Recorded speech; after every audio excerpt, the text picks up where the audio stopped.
Who is the Holy Spirit? He is God. He is not just a person, a power, or a known personality. He is God.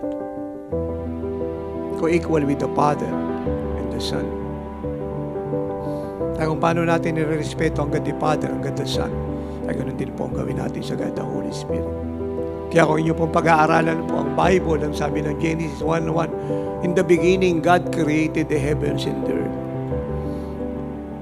At ang sabi po ng Bible, nung nilikha po ng Diyos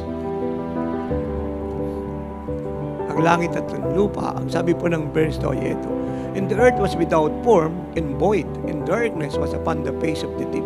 And the Spirit of God, that is God the Holy Spirit, move upon the face of the waters.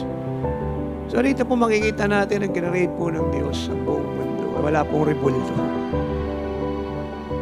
Pero ang sabi po, ang present po ay ang God the Holy Spirit. Kaya isa po sa emblems po niya, o symbol, ay ang wind. Yung wind, hindi niyo po nakikita, pero nararanasan niyo, nararamdaman. Ganyan po sa Diyos. Kaya napakalaking kasalanan po ginagawa po ng maraming tao. Hindi lang po ng mga kababayan natin, kundi sa buong mundo na gumagawa ng larawan para sambahin. Malaki pong kamalian yun. Ang tawag nga po ng Bible sa ganyan, kahit sila po edukado at nag-aaral ay mga taong mangmang.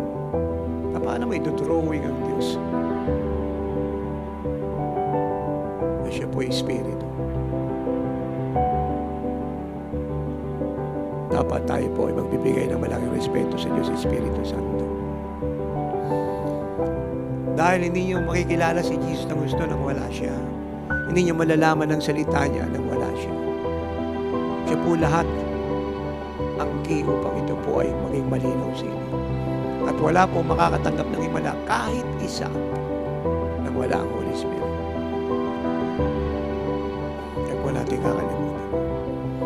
Hindi rin kayo makakapag-pray effectively nang wala ang Holy Spirit. At hindi nyo malalaman ang specific perfect will ng God the Father nang wala ang God the Holy Spirit. Kaya kung pag-aaralan nyo po ang kasulatan mula Old and New Testament, binubuo ng 66 na aklat. Mula po sa Book of Genesis hanggang Revelation, ang God the Holy Spirit po'y binanggit. Wala pong aklat sa kasulatan kahit isa ang hindi po nag-mention ng God the Holy Spirit, hindi nag-recognize. In fact, paulit-ulit nga po siyang nababanggit. Dahil ala nga pong will ng Diyos ang maintindihan ninyo. Kaya sa inyo pong personal na devotion sa Diyos, sa inyong mga tahanan.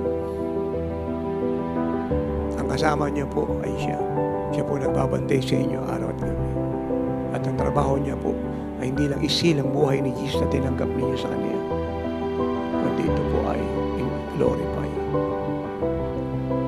i-reveal, pati po yung mga aral niya na nasa kasulatan ito na lagi nating binabasa. Siya po yung atin po personal advisor na nagre-remind sa atin ng mga bagay na tinuro ng Panginoon.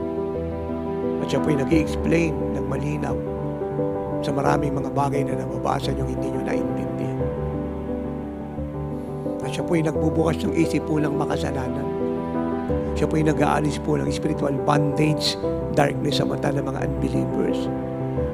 Para sila po yung makakita at makita nila ang Panginoon silang natin mga ligtas.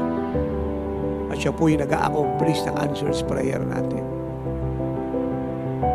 Mula sa God the Father sa pangalan ng Panginoong Jesucristo.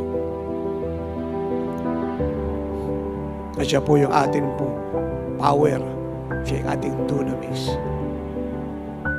Kaya pagka hindi baptized ng Holy Spirit, ang isang bishop, ang isang pastor, ang isang deacon, ang isang elder, kung sino man sa fivefold, eh, hindi po siya powerful. Lalong sabi na Lord in Acts 1:8, you shall receive power and the Holy Spirit will come upon you.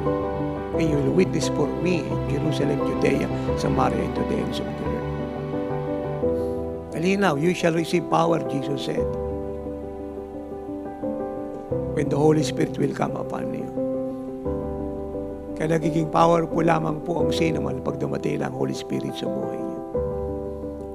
At saka pa lang siya makakapag-witness ng merong resulta, ng merong signs, wonders, and miracles.